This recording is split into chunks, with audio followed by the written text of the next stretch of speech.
to say, all right, well, what is the temperature that we're trying to set? Yep. And so I can't control all this situation, but I can control the temperature that I set. What is it that I want to do? What kind of positive messages do I want to put out in the world? And how do I care for the people around me? That is courageous leadership in the moment. It is. It is. And I would add that, don't feel you have to know all the answers right now. We're all in uncharted territory, but we can learn from each day. We can learn, and the companies and the people that will not only make it through this, but thrive in these times are the people who learn every single day. Learn how to talk to your people. Talk. I read a great article just about the power of talk. We as humans are the most dangerous to ourselves when we don't talk, because that's when our mind spins. And the negative news cycle that we get on, you can just look at all the negativity, and humans are really bad at in large numbers inherently. And so if you don't talk, your mind just spins. And so the value in just having a conversation is even greater right now. Just having a conversation. It can be about the weather. It can be about walking your dog. But the power of human connectivity is heightened right now with conversation. And so if you're feeling a little unsure right now, pick up the phone and call someone maybe you haven't talked to in years, and just connect. And you'll be amazed at not only the distraction it provides, but how it gives you a little bit of therapy. And so all the great leaders that are talking to their groups are doing the same thing. Communicate. We have to connect. We cannot let isolation mean isolation and allowing us to just let our minds spin in solitude. We got to connect and stay together in this. No doubt. Yeah, it's so funny because in this virtual world, everybody, the isolation, we're geographically, disconnected in that way from one another. But yet the reality is it's also never been easier in the history of the world for you and I to do this kind of thing. Yeah, crazy. For me to be in Columbus, Ohio, and you to be in Florida, and for us to just say, hey, Shane, you want to do this, and for us to connect. And so I know I have friends around the world that we've had a chance to do this kind of thing with, to connect and to pick up the phone and actually now be able to look at each other. But that, the single biggest problem with communication is the illusion that it's taken place. And so in those moments where we feel like there's something to be communicated or something to our loved ones or the team members around us, it's up to us to make sure that we communicate it and that we make that connection with one another. And so I'm grateful that I have people in my life like you, like other people in my life that I want to connect with. And I learn from every time that we have the connection. And then to be able to say, well, how is it that I can reach out to other people and hopefully make an impact by those words that we share with one another when we don't have all the answers. Exactly.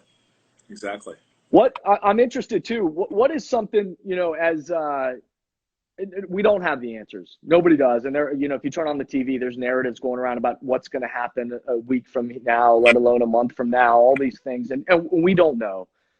But what I do know is that the power in connection and individual connection is never going to change. And I also know that there is going to be a time where we're going to continue to do what we're doing now and connecting individually and with the people that we can by the way we communicate in our lives. And then there's going to be a time when we're able to come back together physically. And there's power in congregation. There's power in congregating and being with people and looking people in the eyes and being together, a team that gets together, that has that huddle and comes together. What is it, when you think about whenever that time is that we're hopefully, fortunately, able and healthy to come back together, what do you see is going to come out of this? What are some of the things that are going to come out of this that teams and organizations are going to realize in order to keep going and to get even better coming out of this? What's going to happen? And you have any thoughts on that? Well, obviously you have time to read and listen to some great podcasts, and listen to a great podcast by Jeff Bezos, who posed the question of, we shouldn't look at things and how will things be different in the future. Be the same. And 5 years from now, I think it's apparent that we all crave human connection. We all crave being part of themselves. And, I know, at least for me, I may have taken being part of a team for granted and being part of a community for granted. And so I hope that we come out of this knowing that, community is never going to go away. If anything, community is what allows us to get through crises. Community raises each other up.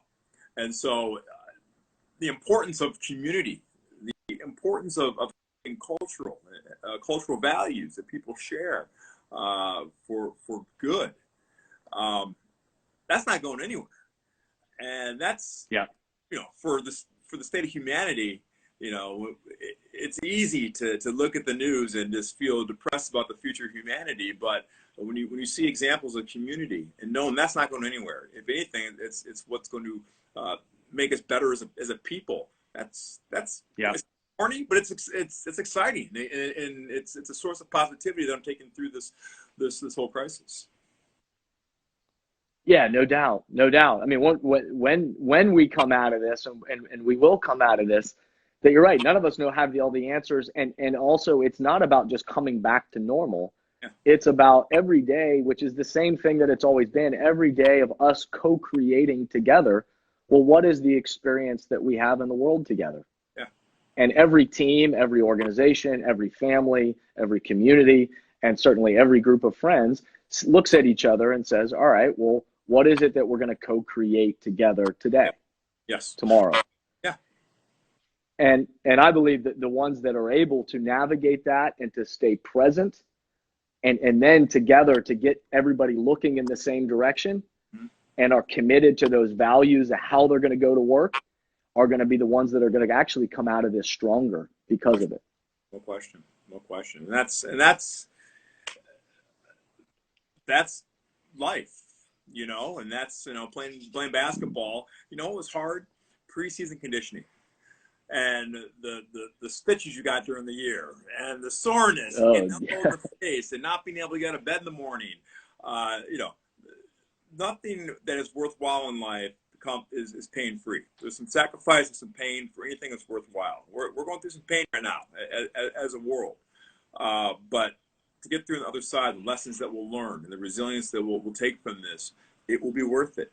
It will be worth it. And, there's going to be problems once we get past this. All right. That's for sure. No doubt. That's part of life. But man, if we get through, once we get through this, you can say, look, I got through the COVID crisis. I can take on anything, and, right. That's the lesson I'm trying to teach my kids about resilience. And, mm-hmm. Tough times do not last, but tough people do. How tough are you? And that's the challenge I'm trying to offer my kids. Let me see how tough you are. I know it's hard. I know it's scary at times, but do you have toughness? Of course, yeah, we're tough. We're tough. All right, show me. And, that's right. So there are a lot of life lessons in this. A lot of life lessons which my family get nightly at the dinner table.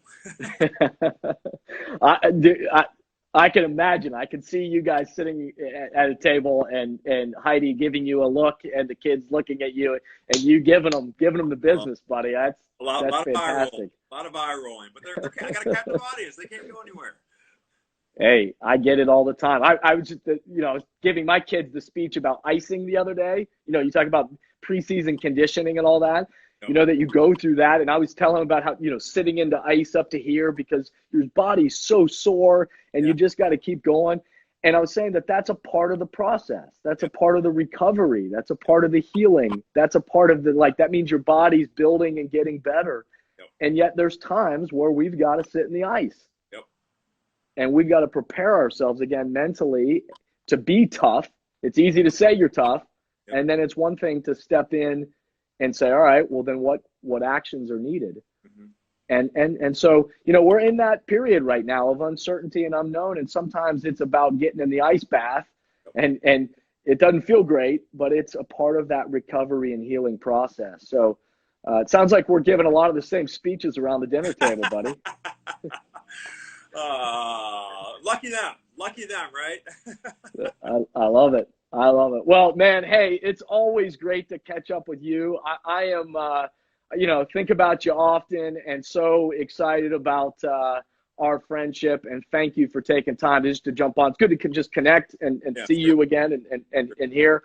But also, again, the purpose of this is just, I don't know, while we've got this technology and we've got an opportunity to throw these messages out in the world, this is a time when a lot of different people are grasping for thoughts and what gets them through an average day that is becoming like Groundhog Day, and yet helping them, their mind, and develop, where do we go from here? And so I hope this has been a sense of encouragement for anybody listening. Shane, I want to thank you for being a part of this. I want everybody out there, I encourage you to stay positive. I keep checking in with these social media feeds, because I'm going to try to do these kind of things with great people like Shane and continue. I'm going to do my part to try to share positivity and messages I think that add value. Like I said, the new podcast episode launches today on the thermostat about courage and sitting in ambiguity. So I'm going to continue to put stuff out, and I hope that it spreads and adds value to people in the world. But let's keep connected, man. Let's keep that going. Let's do it. Thanks, JB. Appreciate you, man. All right, man. Appreciate you. Hang in there. All right. All right. Take care, man.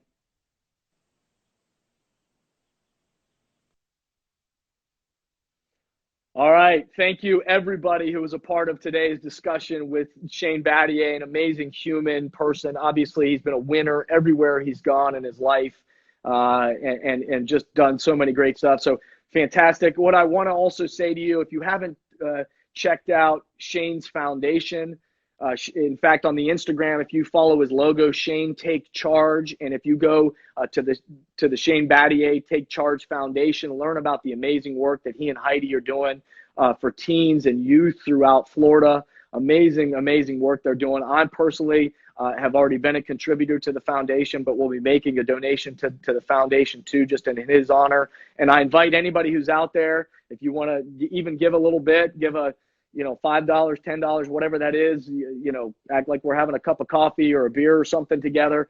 Put that towards Shane's Take Charge Foundation, because they're doing amazing work out there in the world. I'm grateful for these kind of messages, these kind of conversations. I hope this has added value to your day, and stay safe out there and be well. Keep showing up.